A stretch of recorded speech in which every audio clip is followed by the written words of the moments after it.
নমস্কার, শান্ত টিভির পর্দায় আপনাদের স্বাগত। সাথে আছে দীপান্বিতা। চোখ রাখবো সংবাদে। 1971 সালে পাক অধিকৃত বাংলাদেশে মুক্তিযুদ্ধের সূচনা হয়।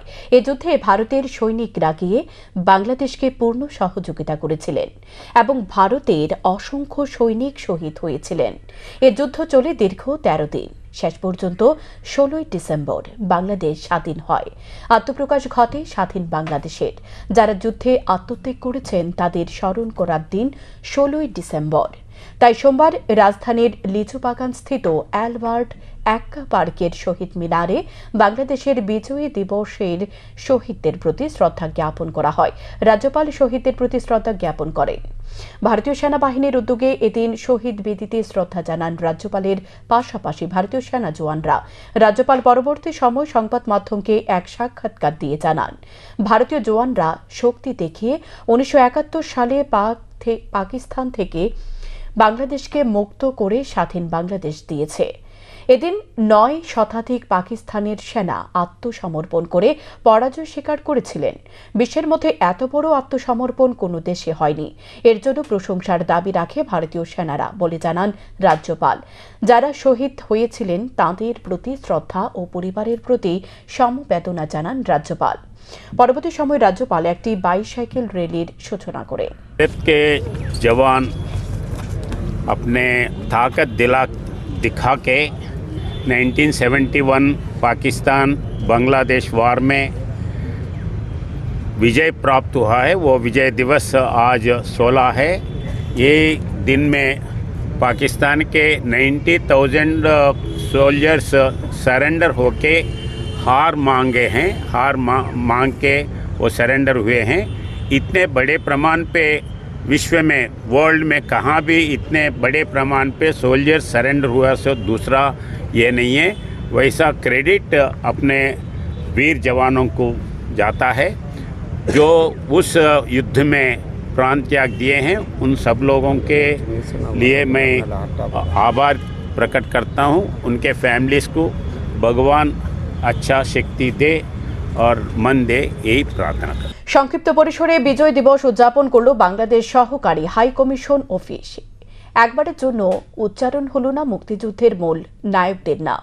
16 ডিসেম্বর বাংলাদেশের বিজয় দিবস। দিনটি যথাযথ মর্যাদার সাথে প্রতি বছর উদযাপন করা হয়, কিন্তু বর্তমান পরিস্থিতির জন্য অন্যান্য বছরের মতো এবছর দিনটি উদযাপন হয়নি আগরতলা স্থিত বাংলাদেশ সহকারী হাই কমিশনে।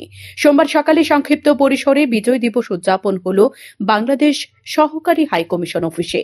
এদিন অনুষ্ঠানে উপস্থিত ছিলেন না বাংলাদেশ সহকারী হাই কমিশনার আরিফ মোহাম্মদ। অনুষ্ঠানে বাংলাদেশের জাতীয় পতাকা উত্তোলন হয়। তারপর অন্যান্য বছরের মতো এবছর কোনো কর্মসূচি আয়োজন করা হয়নি। বাংলাদেশ সহকারী হাই কমিশন অফিসে এদিন যারা উপস্থিত ছিলেন তারা জানান, 1971 সালে বাংলাদেশের মুক্তিযুদ্ধের সূচনা হয়। 16 ডিসেম্বর বাংলাদেশ স্বাধীন হয়। তারপর এই মুক্তিযুদ্ধের প্রেরণা থেকে যারা এখন কাজ করে চলেছে তাদের শ্রদ্ধা জানানো হচ্ছে। একই সাথে ভারতবাসীকে বিজয় দিবসের শুভেচ্ছা জানান তারা। আজকে বাংলাদেশ সহকারী হাই কমিশন আগরতলা কর্তৃক আমরা আমাদের বাংলাদেশের মহান বিজয় দিবস উদযাপন করছি। এই উপলক্ষে আমি বাংলাদেশের পক্ষ থেকে এবং বাংলাদেশ সহকারী হাই কমিশন আগরতলার পক্ষ থেকে ত্রিপুরাবাসী সহ সারা ভারতবর্ষবাসীকে বিজয়ের শুভেচ্ছা জানাচ্ছি এবং সেই সাথে আমি গভীর শ্রদ্ধা করে স্মরণ করছি মহান মুক্তিযুদ্ধে শাহাদত বরণকারী সকল শহীদদের এবং যারা আমাদের জন্য কাজ করে যাচ্ছে, বিশেষ করে আমাদের মহান মুক্তিযুদ্ধের প্রেরণা থেকে যারা কাজ করেছে তাদের সবাইকে আমরা গভীর শ্রদ্ধা করে স্মরণ করে যাচ্ছি। কিন্তু আশ্চর্যের বিষয় হলো, একবারের জন্য উচ্চারণ হলো না বাংলাদেশের স্বাধীনতা সংগ্রামের মূল নায়কদের নাম। বিগত দিনগুলোতে এ ধরনের অনুষ্ঠানে প্রথমে বাংলাদেশের জাতীয় পতাকা উত্তোলন ও জাতীয় সঙ্গীত পরিবেশন করে বঙ্গবন্ধু শেখ মুজিবুরকে শ্রদ্ধা জানানো হতো। পাশাপাশি বঙ্গবন্ধুর নামে বিভিন্ন কর্মসূচিও গ্রহণ করা হতো। এবছর এগুলো কিছুই দেখা গেল না বাংলাদেশ সহকারী হাই কমিশন অফিসে। সূত্রের খবর, বাংলাদেশের অন্তর্বর্তীকালীন সরকারের নির্দেশ মোতাবেক বিজয় দিবস উদযাপন হয়েছে আগরতলা স্থিত বাংলাদেশ সহকারী হাই কমিশন অফিসে। বিজয় দিবসে এদিন অস্বীকার হয়েছে বহু ইতিহাস। উল্লেখ্য, কোটা সংস্কার আন্দোলন নিয়ে গত আগস্ট মাসে তোলপাড় হয় বাংলাদেশ। 8ই আগস্ট দেশ ছেড়েছেন শেখ হাসিনা। তারপর থেকে বাংলাদেশের সংখ্যালঘুদের উপর নির্যাতন এবং সংখ্যালঘু আন্দোলনের নেতৃত্ব দেওয়া ধর্মীয় নেতৃত্বদের বিনা কারণে গ্রেপ্তার সহ বিভিন্ন রকম কার্যকলাপ সংঘটিত হয়েছে বলে অভিযোগ। এই অনভিপ্রেত ঘটনায় অশান্ত বাংলাদেশ। শুধু সংখ্যালঘুরা বাংলাদেশে আক্রান্ত হয়নি, সেখানে আক্রান্ত হয়েছে বাংলাদেশে মুক্তিযুদ্ধের মূল নায়ক থেকে শুরু করে শহীদদের মর্মমূর্তি। ভেঙে ফেলা হয়েছে সেখানের ইতিহাস। তারপর অন্তর্বর্তীকালীন সরকার গঠনের পর নতুন করে ইতিহাস গড়ার চেষ্টা করছে বাংলাদেশ, এমনটাই অভিমত অভিজ্ঞ মহলের। সান্দন টিভি। খোয়াই ধলাবিল জাতীয় সড়ক চৌমুহনীতে অটো এবং মারুতি গাড়ির মুখোমুখি সংঘর্ষে আহত হয় এক মহিলা। গাড়িগুলির অতিরিক্ত গতির কারণে দুর্ঘটনায় পড়ে বলে অভিযোগ এলাকাবাসীর। পরে প্রতিবাদে সরব হয়ে পথ অবরোধে সামিল হয় স্থানীয়রা। একথা বললে আটকে পড়েন মন্ত্রী সুধাংশু দাস। সোমবার সকাল 10টা নাগাদ খোয়াই ধলাবিল জাতীয় সড়ক চৌমুহনীতে এক দুর্ঘটনার পর স্থানীয়রা খোয়াই মোহনপুর আগরতলা 108 নং জাতীয় সড়ক অবরোধে সামিল হয়। এলাকাবাসীর অভিযোগ, অতিরিক্ত গতিতে যান চলাচলের ফলে অতিমাত্রায় যান দুর্ঘটনা ঘটে। পুলিশ এবং ট্রাফিক পুলিশের কোনো ধরনের ব্যবস্থাপনার না থাকায় সড়ক দুর্ঘটনা ঘটে চলেছে প্রতিদিন। আরো জানায়, ছোট বড় দুর্ঘটনা নিত্যদিনের ঘটনা হয়ে দাঁড়িয়েছে। এদিকে এলাকাবাসীর অবরোধ চলাকালীন সময়ে আগরতলা থেকে ফটিকরায় যাওয়ার পথে মন্ত্রী সুধাংশু দাস আটকে পড়ে। তারপর মন্ত্রী গাড়ি থেকে নেমে অবরোধকারীদের সাথে কথা বলতে বাধ্য হয়। এলাকাবাসী মন্ত্রীর কাছে দাবি করেন রাস্তায় যাতে ট্রাফিকের ব্যবস্থা করা হয় এবং স্পিড ব্রেকার করা হয়। তারপর মন্ত্রী এলাকাবাসীকে আশ্বস্ত করেন অবিলম্বে তাদের দাবি অনুযায়ী পুলিশ ও ট্রাফিক প্রশাসনের পক্ষ থেকে এলাকায় দুর্ঘটনা রুখতে ব্যবস্থা নেওয়ার জন্য নির্দেশ দেওয়া হবে। তারপর স্থানীয়রা অবরোধ প্রত্যাহার করে। সাজমুখের মধ্যে ডেলিভারি অ্যাক্সিডেন্টের কারণে আজকে আমাদের ওখানে একটা অ্যাক্সিডেন্ট হয়েছে। সবাই আমরা গ্রামের সবাই এখানে বলছি যাতে সাজমুখের এখানে ব্যারিকেড দেওয়া হয় আর গাড়িটা যাচ্ছে খুব স্লো যায়, এই কারণে আমরা দাবি করছি যে আমরা এখানে ব্যারিকেড দিই। আজকেও কি অ্যাক্সিডেন্ট হয়েছে? হ্যাঁ, ওখানে এই মাত্র অ্যাক্সিডেন্ট হয়েছে। অ্যাক্সিডেন্টের হওয়ার পরই আমরা এখানে আবার এখানে লোকজন নিয়ে মানে বলছি আর কি, সেখানে ব্যারিকেড দেওয়া হয়। আর একটা অভিযোগ উঠেছে ট্রাফিক নাকি এখানে। হ্যাঁ, এটা মানে তারা অনেকের দাঁত থেকে পানি কাটে, অনেকের থেকে পানি কাটে না, অনেক সময় গাড়ি দৌড়ায় আটকে যাও তারা পানি কাটে। তাই আপনি কি ভাবছেন ওইটার জন্য কি কোনো অ্যাক্সিডেন্ট হচ্ছে? না, অ্যাক্সিডেন্ট তো এখানে গাড়িগুলো যেমন আইতেছে পুলিশে আটকে পারতে, অনেকে টাইসের জায়গা, অনেকের মাথার মধ্যে হেলমেট থাকে না, গ্রামের আছে, অনেকে বাগান কাটতে যায়, সকালবেলা অনেকে রাজমিস্ত্রি কাজে যায়, এখান থেকে এখানে কাজে যায়, হেলমেট বইতে দেয় না, না দেওয়ার জায়গা তখন টাইম নেওয়া যায় তার দিকে, তখন যে অ্যাক্সিডেন্টটা হয়। এখন আপনাদের মন্ত্রী আসলো, মন্ত্রীর কাছে কি দাবি জানালেন? হয়তো আমাদের এখানে খালি ট্রাফিক থাকতো বা এখানে ব্যারিকেড দিত, এখানে যাতে স্পিডটা কম হয়। এখানে মন্ত্রী কি আশ্বাস দিলেন? উনি তো কইছেন এসপির সঙ্গে ডিএমের সঙ্গে কথা বলে তাই না এখানে ব্যবস্থা করে দিচ্ছে। এদিকে মন্ত্রী সুধাংশু দাস জানান, এলাকাবাসীর অভিযোগ তিনি শুনেছেন। এলাকায় ট্রাফিক ব্যবস্থা জোরদার করা ও স্পিড ব্রেকারের দাবি করেছে এলাকাবাসী। দ্রুত বিষয়টি জেলা শাসক এবং এসপি এর সাথে কথা বলে সমস্যার সমাধান করবে বলে জানান তিনি। আমরা যাচ্ছিলাম, অ্যাকচুয়ালি আমি আগরতলা থেকে ফটিকরায় যাচ্ছিলাম, একটা কমপ্লেন পেয়েছি। এখানে এসে দেখতে পেলাম কিছু লোক রাস্তা আটকিয়েছে, গাড়ি আটকাচ্ছিল। তো তাদের অভিযোগ হচ্ছে এখানে নাকি ট্রাফিক সবসময় বসে এবং স্পিড ব্রেকার না থাকার কারণে খুব স্পিডে গাড়ি যখন চলে এখানে প্রায় সময় অ্যাক্সিডেন্ট হয়। তো অ্যাক্সিডেন্ট যাতে এখানে কম করা যায় তার জন্য তারা গাড়ি আটকিয়েছে। তো আমি তাদের অভিযোগ শুনেছি, 1-2 জন ট্রাফিকের নামেও তাদের বিশেষ অভিযোগ আছে। তো এটা আমি শুনেছি। আমি এই ডিস্ট্রিক্টে যিনি কনসার্ন ডিএম আছেন এবং এসপি আছেন তাদের সাথে কথা বলবো এবং যাতে দ্রুত বিষয়গুলি সমাধান হয় সেটা আমি তাদেরকে বলেছি এবং আমি তাদেরকে আশ্বস্ত করেছি যে আমি ঊর্ধ্বতন কর্তৃপক্ষের সাথে আলোচনা করব এবং দ্রুত বিষয়টা সমাধান হবে। এখন দেখার মন্ত্রীর আশ্বাসের পর এলাকাবাসীর দাবি অনুযায়ী সমস্যা কতটা সমাধান হয়। সান্দন টিভি। আগামী 18 ও 19 ডিসেম্বর রাজধানী বিবেকানন্দ ময়দানে রাজ্যভিত্তিক খেলো ত্রিপুরা প্যারা গেমস অনুষ্ঠিত হবে। মুখ্যমন্ত্রী ডক্টর মানিক সাহার হাত ধরে 18 ডিসেম্বর রাজ্যভিত্তিক খেলো ত্রিপুরা প্যারা গেমসের উদ্বোধন হবে। সোমবার মহাকরণী সাংবাদিক সম্মেলন করে এই কথা জানিয়েছেন রাজ্যের সমাজ কল্যাণ ও সমাজ শিক্ষা দপ্তরের মন্ত্রী টিঙ্কু রায়। বিগত বছরের ন্যায় এই বছরও রাজ্যভিত্তিক খেলো ত্রিপুরা প্যারা গেমস অনুষ্ঠিত হবে। আগামী 18 ও 29 ডিসেম্বর রাজধানীর বিবেকানন্দ ময়দানে রাজ্যভিত্তিক খেলো ত্রিপুরা প্যারা গেমস অনুষ্ঠিত হবে। মুখ্যমন্ত্রী ড মানিক সাহার হাত ধরে 18 ডিসেম্বর রাজ্যভিত্তিক খেলো ত্রিপুরা প্যারা গেমসের উদ্বোধন হবে। সোমবার মহাকরণে সাংবাদিক সম্মেলন করে এই কথা জানিয়েছেন রাজ্যের সমাজ কল্যাণ ও সমাজ শিক্ষা দপ্তরের মন্ত্রী টিঙ্কু রায়। মন্ত্রী বলেন, এই ধরনের আয়োজন করার পেছনে মূলত উদ্দেশ্য হল দিব্যাঙ্গ ছেলেমেয়েরা যাতে খেলার প্রতি আরও বেশি উৎসাহিত হয়, পাশাপাশি তারা যাতে বিভিন্ন সরকারি প্রকল্পের সম্পর্কে অবগত হয়। মন্ত্রী জানিয়েছেন, সমাজ কল্যাণ ও সমাজ শিক্ষা দপ্তর থেকে সামাজিক ভাতা দেওয়া হবে। এখন পর্যন্ত দিব্যাঙ্গ ভাতার জন্য আবেদনপত্র জমা দিয়েছে 2779 জন। তাদের 18 ডিসেম্বর বিবেকানন্দ ময়দানে সামাজিক ভাতা দেওয়া হবে। একই সাথে তাদের হুইল চেয়ার সহ বিভিন্ন সামগ্রী তাদের দেওয়া হবে। কেন্দ্রীয় সরকার নিয়ম অনুযায়ী যারা 80% দিব্যাঙ্গ তাদের দিব্যাঙ্গ ভাতা দেওয়া হয়, কিন্তু রাজ্য সরকার 60% অধিক দিব্যাঙ্গদের সামাজিক ভাতার আওতায় এনেছে। প্রায় 15,000-এর অধিক দিব্যাঙ্গদের সামাজিক ভাতা দেওয়া হচ্ছে। মন্ত্রী আরও বলেন, অনুষ্ঠানে 10 জন মেধাবী দিব্যাঙ্গ ছাত্রছাত্রীকে আর্থিক পুরস্কার প্রদান করা হবে। খেলো ত্রিপুরা প্যারা গেমসে 14টি ইভেন্টে খেলাধুলা হবে। এর মধ্যে রয়েছে ক্রিকেট, ফুটবল, দাবা, শটফুট, দৌড়, লং জাম্প, মিউজিক্যাল চেয়ার প্রতিযোগিতা এবং হুইল চেয়ার দৌড় প্রতিযোগিতা। 19 ডিসেম্বর খেলা শেষে বিজয়ীদের মধ্যে পুরস্কার প্রদান করা হবে। অনুষ্ঠানে উপস্থিত থাকবেন বিশেষ অলিম্পিক ভারত মল্লিকা নাড্ডা। এছাড়াও চিকিৎসকদের একটি প্রতিনিধি দল দিল্লি থেকে আসবেন। দিব্যাঙ্গ শিশুদের চিকিৎসার ব্যবস্থা রাখা হয়েছে বলে জানান মন্ত্রী। এই অনুষ্ঠানে সকলে উপস্থিত থেকে দিব্যাঙ্গদের এগিয়ে যেতে উৎসাহিত করতে আহ্বান জানিয়েছেন মন্ত্রী। এবারও আমরা খেলো ত্রিপুরা প্যারা গেম 2024 অনুষ্ঠিত হতে চলছে বিবেকানন্দ ময়দানে 18 এবং 19 তারিখ এই দুদিনের গেম হবে। গত বছর আমরা করেছিলাম, এবারও করছি আমরা।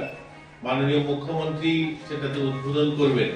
18 তারিখ বিকাল 3টায় সেটা উদ্বোধন হবে বিবেকানন্দ ময়দানে। আমাদের এটার মূল উদ্দেশ্য হচ্ছে যারা দিব্যাঙ্গ ভাই বোনেরা রয়েছে, একদিকে তারা যেন খেলাধুলা করা, বাকি তাদের যে বিষয়গুলো রয়েছে, তাদের বিভিন্ন স্কিম রয়েছে, সেগুলো সম্বন্ধেও তাদেরকে অবগত করা। আমরা পত্রিকার মাধ্যমে, আপনাদের মাধ্যমে আমরা বিজ্ঞপ্তি দিয়েছি যে আমরা ওই দিন ওই মাঠে আমাদের ক্যাম্প থাকবে সোশ্যাল ওয়েলফেয়ার ডিপার্টমেন্ট থেকে। আমরা যাদেরকে সামাজিক যে পেনশন দেওয়া হয়, সেই সামাজিক পেনশন আমরা তাদেরকে ইনস্ট্যান্ট সেখানে দেব। ইতিমধ্যে 2779 জন এরকম দিব্যাঙ্গ ভাই বোন যারা আমাদের রাজ্যে নিয়ম অনুযায়ী যারা দিব্যাঙ্গদের পেনশন পাবেন, তারা অ্যাপ্লিকেশন জমা হয়েছে। আপনারা সকলেই জানেন যে কেন্দ্র সরকারের নিয়ম অনুযায়ী যেখানে 80% যদি দিব্যাঙ্গ হন, তাহলে তারা সামাজিক ভাতার জন্য তারা অ্যাপ্লাই করতে পারেন এবং সামাজিক ভাতা তারা পান। আমাদের রাজ্য সরকার সেটা 60% অধিক যাদের দিব্যাঙ্গ রয়েছেন তাদেরকে সেই সামাজিক ভাতা দেওয়া হয়। আমরা ইতিমধ্যে আমাদের রাজ্যে প্রায় 15,000-এরও বেশি দিব্যাঙ্গ ভাই বোনদেরকে সামাজিক ভাতা দিয়ে থাকি। আমরা নতুন করে আমরা চেয়েছি যে আমাদের রাজ্যে যারা রয়েছে 60%-এর উপরে, তাদেরকে 100% সকলকে আমরা ভাতা দিয়ে দেব। আমরা দেখি পত্র পত্রিকার মাধ্যমে মাঝে মধ্যে আপনাদের সহযোগিতায় সেটা বলবো যে যাদের নাম আসে পত্রিকার পাতায়, যাদের নাম উঠে আছে যে 80-90% দিব্যাঙ্গ যারা ভাতা পান না, আমরা কিন্তু ইনস্ট্যান্ট সেগুলোকে খোঁজ করেও আমরা দেওয়ার চেষ্টা করি। বিভিন্ন কাগজপত্র তাদের কাছে না থাকলেও সেগুলিকে করিয়েও আমরা দেওয়ার চেষ্টা করি। আপনারা যখন পত্রিকাতে বা মিডিয়ার মাধ্যমে আপনারা তুলে ধরেছেন, এরকম একটা কেসও নেই যারা পায়নি। আমরা তাদেরকে সেই সামাজিক ভাতা দেওয়ার ব্যবস্থা করেছি। মন্ত্রী গর্বের সাথে দাবি করেন, সারা ভারতবর্ষের মধ্যে একমাত্র ত্রিপুরায় জনসংখ্যার অনুপাতে ত্রিপুরায় 4 লক্ষের অধিক মানুষকে সামাজিক ভাতা দেওয়া হয়। তারপর দেখা যায় 14 থেকে 15,000 সামাজিক ভাতা দিতে সমস্যায় পড়তে হয় সরকারকে। কারণ 14 থেকে 15,000 মানুষ রয়েছে যারা আধার লিঙ্ক এখনো করায়নি, কিন্তু 4 লক্ষ মানুষের সামাজিক ভাতা প্রতি মাসে প্রথম সপ্তাহে ব্যাংকে অ্যাকাউন্টে ঢুকে যায়। শ্যামধন টিভি। রেগাও টুয়ে প্রকল্পে বছরে 200 দিনের কাজ এবং দৈনিক মজুরি 6% টাকা করা সহ 5 দফা দাবিতে ত্রিপুরা খ্যাতমজুর ইউনিয়নের পক্ষ থেকে সোমবার এক গণ অবস্থানের আয়োজন করা হয়। গণ অবস্থানে নেতৃত্ব দেন ত্রিপুরা খ্যাতমজুর ইউনিয়নের সম্পাদক শ্যামল দে। তিনি সংবাদ মাধ্যমকে মুখোমুখি হয়ে বলেন, লক্ষ্য করা যাচ্ছে কেন্দ্র সরকারের পক্ষ থেকে ঘর নির্মাণের জন্য যে অর্থ দেওয়া হয় তা অত্যন্ত কম। এ টাকা দিয়ে ঘর নির্মাণ করা যায় না। তাই দাবি করা হচ্ছে সরকার যাতে ঘর নির্মাণের জন্য 5 লক্ষাধিক টাকা বেনিফিশিয়ারি দিতে। দলিত ও নারীদের উপর যে নির্যাতন গোটা দেশে এবং রাজ্যে চলছে সেটা বন্ধ করারও দাবি করা হচ্ছে সরকারের উদ্দেশ্যে। একই সাথে এই ঘটনাগুলির সাথে যারা জড়িত তাদের দৃষ্টান্তমূলক শাস্তির ব্যবস্থা করতে হবে। অপরদিকে অন্যতম দাবি হলো দেশের 20 কোটি মানুষ খ্যাতমজুর, তাদের জন্য সুসংগত একটি কেন্দ্রীয় আইন প্রণয়ন করতে হবে। এছাড়া পঞ্চম দাবিটি হলো গত আগস্ট মাসের বন্যায় রাজ্যে যে সমস্ত মানুষ ক্ষতিগ্রস্ত হয়েছে তাদের জন্য ডাবল ইঞ্জিন সরকারের প্যাকেজ ঘোষণা করতে হবে এবং সরকার বন্যা ক্ষতিগ্রস্তদের পাশে দাঁড়াতে হবে বলে জানান তিনি। জনগণের স্বার্থ সংশ্লিষ্ট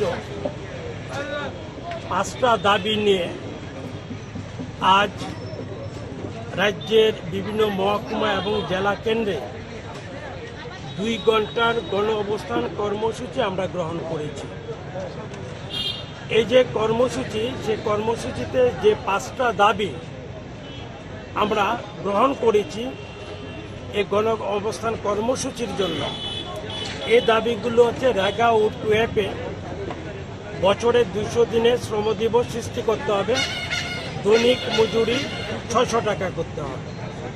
দ্বিতীয় দাবিটা হচ্ছে আমাদের যে সকল ভূমিহীন গৃহহীন যারা আছেন খ্যাতমজুর সহ তাদেরকে ভূমি বন্দোবস্তর ব্যবস্থা করতে হবে এবং গৃহের ব্যবস্থা করতে হবে। আমরা যেটা দেখেছি যে গৃহ নির্মাণের জন্য এখন কেন্দ্রীয় সরকারের পক্ষে যে টাকাটা বরাদ্দ করা হয়েছে এই টাকা খুবই কম। এই টাকা দিয়ে গৃহ নির্মাণ বা ঘর নির্মাণ করা যায় না। তাই আমাদের ডিমান্ড হচ্ছে, দাবি হচ্ছে 5 লক্ষ টাকা কমপক্ষে এই গৃহ নির্মাণের জন্য একজন বেনিফিশিয়ারিকে দিতে হবে। রবিবার রাতে রাজধানীর লেক চমুনি বাজারে নেশাগ্রস্ত লেডি ডনের হাতে আক্রান্ত এক ব্যক্তি। জানা যায় অভিযুক্ত যুবতী সে ব্যক্তির মাথায় মদের বোতল দিয়ে আঘাত করে রক্তাক্ত করেছে। রাস্তায় দীর্ঘক্ষণ লুটিয়ে পড়েছিলেন সে ব্যক্তি। ঘটনার খবর পেয়ে সাথে সাথে দমকল কর্মীরা ঘটনাস্থলে পৌঁছায়, তাকে উদ্ধার করে নিয়ে যায় জিবি হাসপাতালে। স্থানীয়রা অভিযুক্ত যুবতীকে আটক করে পুলিশের হাতে তুলে দেয়। ভয়াবহ অগ্নিকাণ্ডের ঘটনা সংঘটিত হল রাজধানীর দক্ষিণ ইন্দ্রনগর এলাকায়। আশিস শর্মা নামে এক ব্যক্তির বাড়ি থেকে ধোঁয়া বের হতে দেখে সাথে সাথে স্থানীয়রা খবর দেয় দমকল কর্মীদের। কুঞ্জবন ফায়ার স্টেশন থেকে দমকল কর্মীরা ঘটনাস্থলে ছুটে গিয়ে আগুন নিয়ন্ত্রণে আনে। আগুনের সূত্রপাত নিয়ে ধোঁয়াশায় রয়েছে দমকল কর্মীরা। দমকল কর্মীদের বক্তব্য, ঘরের ভেতরে একটি ফ্রিজ থেকে আগুন বের হতে দেখা যায়, তবে কিভাবে আগুন লেগেছে সে বিষয়ে এখনো স্পষ্ট হয়নি। একই সাথে ক্ষয়ক্ষতির পরিমাণ জানতে পারেনি দমকল কর্মীরা। ভয়াবহ অগ্নিকাণ্ডের ঘটনায় এলাকায় ব্যাপক চাঞ্চল্য সৃষ্টি হয়েছে। হঠাৎ খবর পাইছি ধোঁয়া বাইরেছে, ধোঁয়া যে বাইরেছে পার্শ্ববর্তী যারা দোকান আছে তারা দোকানে দেখা বাড়ি থেকে ধোঁয়া বাইরেছে। তো আমরাও আইলাম, আইসে এখন ফায়ার সার্ভিসের লোক আছে, দরজা ভাঙার পর দেখলাম তারা ঘর থেকে খুব করে ধোঁয়া বাইরেছে। ফ্রিজ আছে হয়তো বা কারেন্টের থেকে শর্ট সার্কিট থেকে আগুন লাগছে, বৃষ্টি হতে পারে। বাড়ির মালিকের নাম কি? বাড়ির মালিকের নাম আশিস শর্মা। কি করে জানে? তাই নিয়ে চাকরি করে এডুকেশনে। তারা কি বাড়িতে আসেনি এখন? তারা এখন বাড়িতে নাই। এটা কোন জায়গাটা? এটা ইন্দ্রনগর। কেমন ক্ষয়ক্ষতি কেমন হয়েছে? এখন তো কিছু হয়ে গেছে না, আমরা এখন ভিতরে ঢুকতে পারছি না। ফায়ার সার্ভিসের যারা আছে তারা ভিতরে আছেন, পরবর্তী সময় আমরা বুঝতে পারছি। কটা আছে ফায়ার সার্ভিস? ফায়ার সার্ভিস এখন পর্যন্ত আমরা একটা ইঞ্জিন দেখতে পাচ্ছি। তো একটা ধোঁয়া পাইছি আমরা, দরজা ভাঙ্গা মানে আগুনটা নিবাইছি। কে থেকে আগুন লাগতে পারে? আগুনটা তো কে থেকে লাগছে এটা তো আমরা দেখছি না। হ্যাঁ, এটা ভিতরে একটা ফ্রিজের ভিতরে লাগছে, এটা আমরা বাইর করছি। কে ভিতরে লাগছে? ফ্রিজ। আচ্ছা আচ্ছা।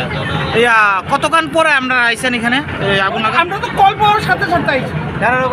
আমরা কল পাওয়ার সাথে কোন জায়গাতে আইসেন? আমরা কুঞ্জবন ফায়ার স্টেশন। কটা আইসে এখানে ফায়ার সার্ভিস? আমরা আইছি ফার্স্ট, এরপরে আমরা আরেকটা কল দিয়ে রাখছি, তারাও আইছি, এখন তারা পাঠাই। ক্ষয়ক্ষতি কিরকম হতে পারে মনে করেন এটা তো এটা দেখে কুইছি।